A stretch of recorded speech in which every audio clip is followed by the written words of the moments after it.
G'day, I'm Tim Thompson, and today I'm just outside of Darwin with Hans Jung from Tropical Primary Products to find out about their groundbreaking work in growing durian, jackfruit and several other tropical varieties on 200 hectares.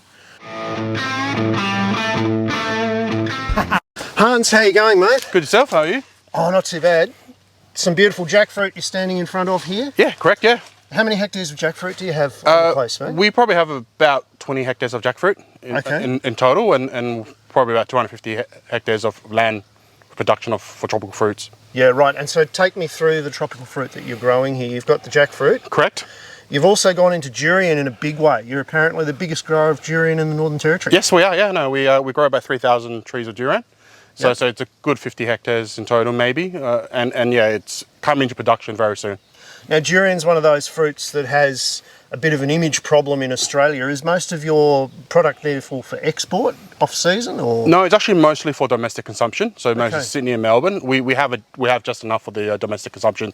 During the Christmas period is when our harvest period is. Okay. So we send it down there fresh and everyone loves it. There's a lot of actually Asian demographical areas in those Sydney and Melbourne areas which have a lot of people missing a lot of their tropical fruits they haven't consumed when they were back home. Yep. So they're able to find fresh Australian grown version of that, and they're jumping on that really quickly, and they're getting it, you know, it'll be like a once-off treat, but they'll be enjoying it, and we're happy to satisfy that consumers. Yes. Now, it's been a little bit of a challenge getting durian to grow over here. What have been some of the big issues that you found with growing it? So one of the biggest challenges we have here is the weather. Durian is a true tropical tree, so Yep. it requires monsoonal rains and constant rain year round. Being in the Northern Territory and Darwin, our region, we have a distinct wet and dry season. Yes. So our wet season's very wet, which is Yes. okay for the durian trees, whereas the dry season is very dry. Now, I've noticed you do have a very extensive watering system, and you're pumping the water on at Yep. the moment. Is water an issue for you up here? I know you have metres of rainfall a year, but storing it for the dry season? Most of our water that we take out is actually aquifer water. Yep. There is abundance of aquifer water in the territory. We pump a fair bit of water out of it. We do about 12, 13 hours a day of pumping, and we're about at a 15 litres a second. And we have a very controlled water regime that the government has put in for us, that we only take about 20% of the aquifer at one time, and then we'll start restricting then. And your rainy season's enough to top that straight back up again? Our rainy season, our water table is almost to the ground. Yeah. I mean, we have areas where I have mango trees that are literally underwater, and they'll be there for water for 3 months. Now, I notice you've got a lot of what looks like kel nitrate down around the trees. Yep. Or nitrophosphor blue. Nitrophosphor blue, Nitrophosphor rusted blue, and we also use a lot of manure and humic acids as well. So we blend a lot of our materials, our fertilizer regime, based on the needs of the trees. Because I imagine they're a high nitrogen needing tree. Correct, yes, Jackfruit. sir. Yeah, because they really suck it up. Yes, they do. They eat a lot of food, and you know, for our 3,000 jackfruit trees, we last year used about 33 tons of chicken manure. Well, have there been any issues with soil acidity or anything? No, not at all. Not in the territory. We haven't had much issue with soil acidity. It's been fantastic. I think the rainfall just be able to keep it basic, and it's kind of been pretty good when we need it, and the water's pretty basic here as well. Because you're actually a soil scientist, aren't you? I'm mastered in soil. I didn't. That's close enough. Yes, Like, yes. For someone who actually does the job and works Yep. for a living, to have a master's in soil is pretty important. Yep. How do you find the soils around this area for doing what you're doing? It's in this area where the durian and jackfruit are grown is really well draining. Yep. So you know, we have it's quite a mix of sandy loam soil. It's actually pretty good. We haven't had much issues getting much drainage issue out of here. Nutrient wise, it's not so great. There's a lot of iron in the soil, which is not available for the trees. So we've always had to we still have to add iron and zinc to our trees as one of the requirements to keep them well balanced. Any other challenges? Having access to the market. Some market access for other states are quite hard. You know, I mean, Sydney and Melbourne and Brisbane are pretty market access free, so we send it without a biosecurity requirement. Right. Where South Australia requirements for entry of the fruit. Yes. So each state has a different regime, and it just makes life very difficult for sending some stuff down if you want to send a pallet or something that you have to go through a certain protocol, and it just makes it very difficult. Lots and lots of paperwork to manage. A lot of paperwork. And it's getting worse, isn't it? Yeah, it is getting worse. Yeah. Yes. For sure. Dealing direct with supermarkets, do you do any of that? No, I don't do it direct with supermarkets. I did at one point sell through an wholesale agent. Yes. But yeah, with our consumers are mostly greengrocers in Asian demographic areas. Which will make that a lot easier for you compliance-wise. Yes. Because all the supermarkets have their own shenanigans that you've got to go through. We have Fresh Care here, but we haven't got around to getting the other ones yet. Yep. It's just time and requirements. Like, you know, with 250 hectares of land production, it's just 3 of us who's running it full-time, my parents and me. So trying to get someone doing paperwork is a little bit hard sometimes. It's a fair impost, isn't it? To have 3 or 4 different quality control systems for the same fruit for essentially the same market. Yes. It would be good if the supermarkets got together and actually standardised something. Yeah, it'd be good enough as also to go back to the old days when there was not as much. But I understand where they're coming with the safety protocols and everything and the safety requirements, but yes. Yes, yeah. So Hans, this is one of the fabled durian fruit. Correct, It's got a fair smell to it. Yes. Yeah? What does it smell like? The description is it's like old socks and rotten garlic. How alluring. It's attractive to people, consumers who love it. So Yeah, absolutely. Now these trees, this is quite out of season, isn't it? When do these trees flower and then fruit? They're generally flower now? they're fat flower now. You can see them. They're probably a little bit of flower up here and there. Yep. But they're generally open flower, but it'll be in probably August and probably harvesting in about November. Okay, so perfect for the Christmas season. Correct. And then these trees go sort of semi-dormant over January, February, March. Yep. And they really struggle up here in the Northern Territory this time of year in the dry. Yes. So you're pouring the water on. How many litres a day would you give each tree? Probably about close to 200 litres a day. Per tree? Per tree. Yeah, so that's a fair top-up, It's a fair top-up. And that's, during the wet season, you get that in rainfall, whereas in dry season, we just want to keep the humidity here. Have you played around with varieties a bit? Have you found that some varieties suit this area better than others? There are some varieties and species of durian, Duro species, to grow better in the colder climates, but haven't really found the perfect tree yet. These trees are not a profitable at this current stage for us. It's just more experimental, even though we have 3,000 trees. But you're leading the market, and I think sometimes in order to lead the market, you've got to be the one to take the risk, don't you? Correct, yes. We have lost a lot of dollars in these trees, but we're just hoping that one day it'll pay off big. Mate, when you say come and see my jackfruit, you're pretty serious, aren't you? Yes, I am. This is actually one of the larger ones currently we have on the trees. So how many kilos do you reckon that would be? I would say this is probably maybe 15 to 16 kilograms now. It probably will go for another, maybe about 10 more kilograms before it's ready to go harvest. So there's a fair bit of water gets pumped into that, yes, obviously? Correct, yes. Yeah, so how many litres a day for these trees? Well, they're probably about 150 litres a day per tree. At the moment, because they've got a full load of fruit on them. Full load of fruit, yes, and they're to eat a lot of food. Oh, here we got a jackfruit. This is a female, so you can see it's developing, whereas this is a male. This male will generate pollen, and this will pollinate the females on this side. And eventually this will shrivel up and die, and it will fall into something like that. Yeah, right. So do you generally have male and female on each cluster, do you? Yes, we do, yes. So generally they're like that, yes. So you have more males than females? We have more males than females. And generally, if your nutrient balance is incorrect, you have more males. And a lot of other growers complain they have more males than no female trees, no female fruit. And they're just getting their nutrition wrong? Yes, correct. Ah, so nutrition dependent. And this one didn't survive it. This one probably would have fallen off anyway, but yes. So you can feel it's a little bit hairy. If you ever feel it, it's a little bit hairy here. And that's a little anthesis, and that one is where it sets the pollen.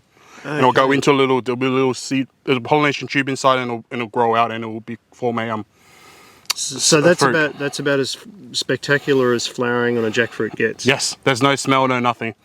You're holding the flower pod at the same time you're holding the fruit. And when you chop these fruit up, Hans, put some oil on your knife is the tip. Correct. I believe. Put some oil on a knife and oil your knife before, cut it, you get the latex, and then use oil again to wash it off. Okay. Cooking oil generally. Good, nice first press olive oil, you reckon? Yes. Australian one growing as well too.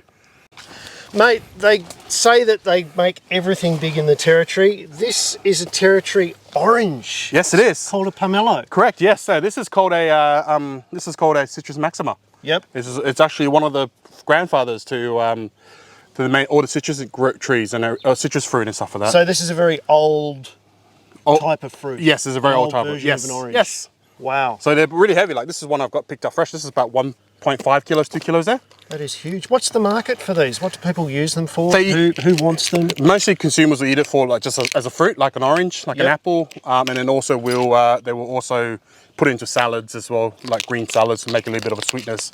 Okay. So if you see a big funny looking orange in your supermarket down south, try it out in a salad. Yes, try it in a salad, or even just try it by itself. Now these are not quite ripe yet. Oh, this one is ripe. This one is. Okay. This one's ripe. In the territory, because we're so warm here, we don't have that changing color effect like they have down south of the oranges. Okay. So most of our fruit, our citrus fruits here are always green. Right. And they're ready. So the way to tell a good pomelo is when you pick up pomelo and you think it's heavier Yes. than what it looks like. You can feel it, it's quite heavy. Yeah, yeah. It's heavier than we think. Some fruit are quite light. Yep. And this is quite heavy, so. So you know it's ready to go. Okay. Or today I'll show you how to open it if you want to. Please. Generally to open pomelo, you can do it multiple ways. This is my method of opening it, right? I generally use some kind of key with a serrated edge. I'll cut it open like this. So just do a ring around the rind.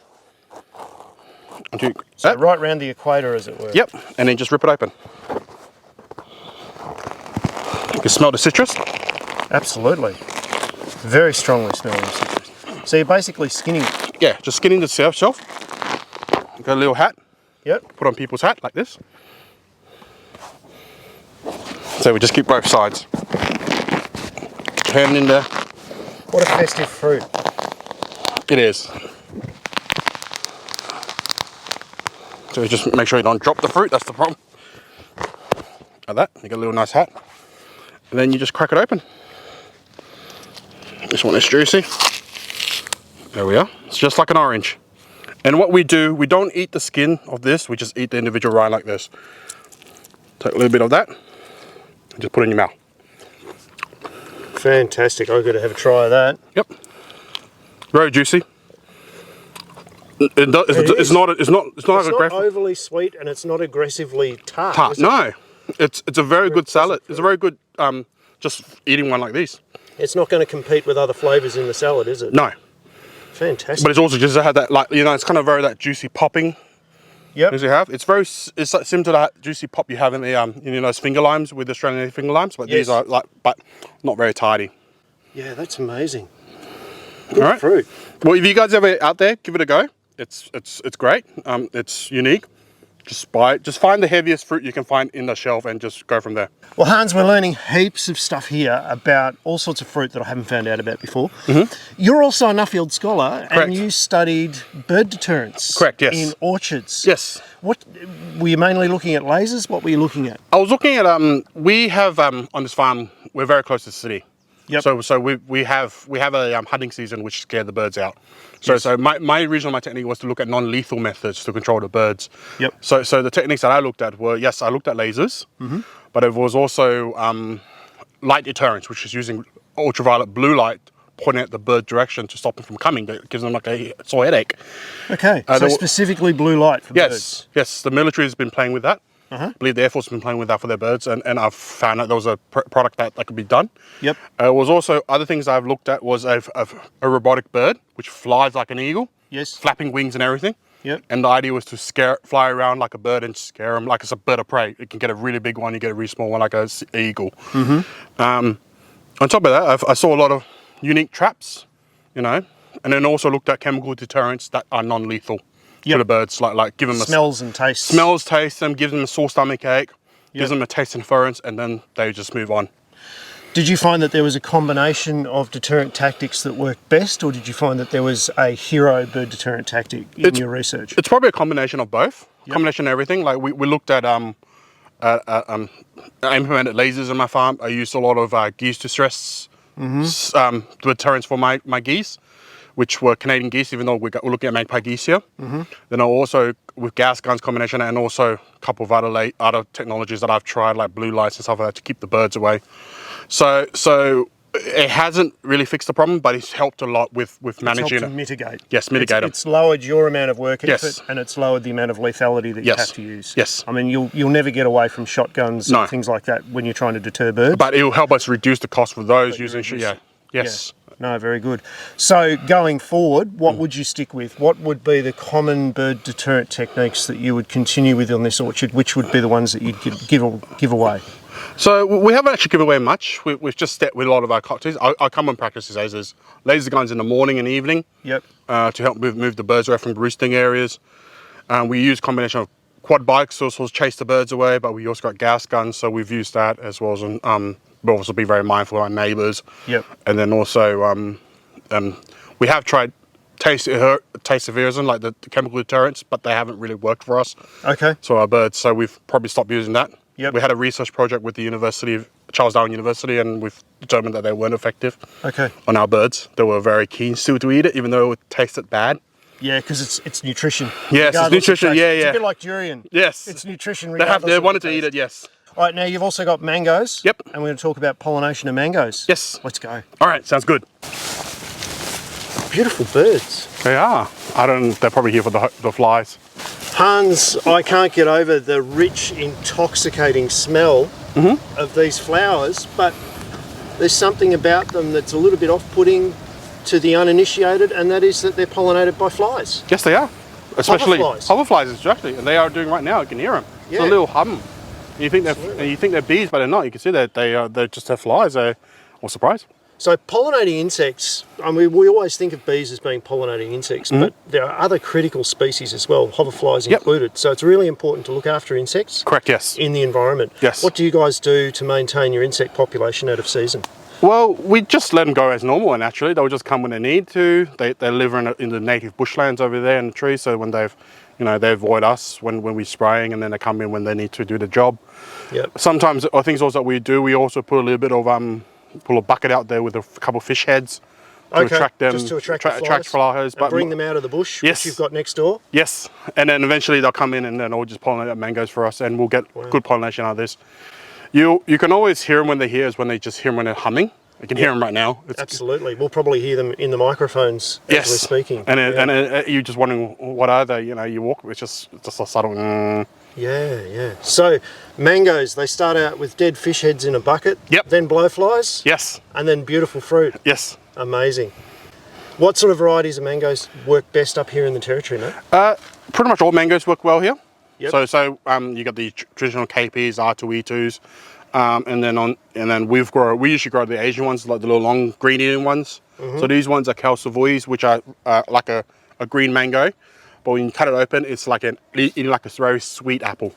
Oh, wow. So a crunchy, sweet apple with a hint of mango. And once again in Sydney and Melbourne markets. Sydney, Melbourne, Adelaide, a little bit of Brisbane, I believe. You can get it in most areas, most Asian areas you can get it. Yep. Just look for the really dark skin coloured mangoes. Yep. And most times they'll say sweet. And then you just take it home, peel the skin off like you peel an apple, and just eat the underneath mango flesh, crunchy. Beautiful. They're also very good in salad if you want to. But then there's also the sour mangoes, which you can be eaten in salad as well, which are different varieties. Hans, thank you very much for your time today. It's been wonderful talking about jackfruit and all of the other things that you're doing. Yes, some weird and quirky. I don't know if I can bring myself to try durian just yet. Give it a few more times, I guess. They always say it's not the first time you like it, it's always the third time. Fantastic. All right. Thank you very much. Mate. Thanks for your time. All right. Thank you. Guys, if you like this kind of video, don't forget, subscribe, like, and there's plenty more on timthompson.ag. See you next week.